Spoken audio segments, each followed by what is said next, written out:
சூழ்நிலைகள் மாறும். நம்ம சர்க்கம்டன்சஸை குறித்து ஒரு நாள் கவலைப்படாதீங்க.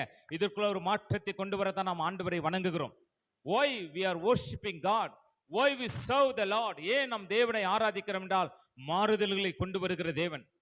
அவரை நம்புனுங்க வாழ்க்கையெல்லாம் மாறி இருக்கிறது. என் வாழ்க்கை மாறும், உங்க வாழ்க்கையை மாறும் பாருங்க. இன்னைக்கு நான் பேசியிருக்கும் போது என் வாழ்க்கையில பல மாறாத சூழ்நிலை கூட நான் சூப்பர் நேச்சுரலா ஒரு மாற்றத்தை கர்த்தர் கொண்டு வருவார். நான் சொல்றேன் அது என்னால மாற்ற முடியாது.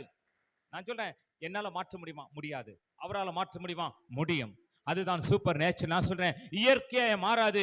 இயற்கைக்கு அப்பாற்பட்ட விதத்திலே ஒரு மாற்றத்தை கர்த்தர் கொண்டு வர விரும்புகிறார். இருக்கிற பலத்தோடு போ, உன்னை அனுப்புகிறவர் நான் அல்லவா அப்படின்னா என்ன சொல்ல வர்றேன்னா, நீ போகிற இடத்துல நான் உன் கூட தான் இருக்கிறேன். நீ போ, நில்லு, ஜெயம் பெறுவேன்.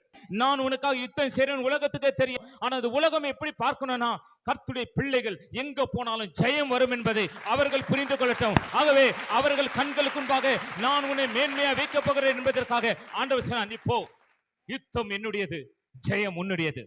யுத்தத்தை நான் பார்த்துக்கிறேன், ஜெயத்தை நீ பார்த்துக்கோ. நமக்கு சின்ன சின்ன பிரச்சனைகள் நமக்கு பெரிய பிரச்சனைகளா இருக்குது. நமக்குள்ள உள்ள ஊடுருவி நம் சிந்தனைகளை கெடுத்து கொண்டிருக்கிறது. இயேசுவின் நாமத்துல சாதாரணமான விடுதலையில சூப்பர் நேச்சுரலா இதுக்கு ஒரு அற்புதத்தை கர்த்தர் செய்ய போகிறார் பாருங்க. Amen. God is going to do some supernatural miracle in your life in the name of Jesus.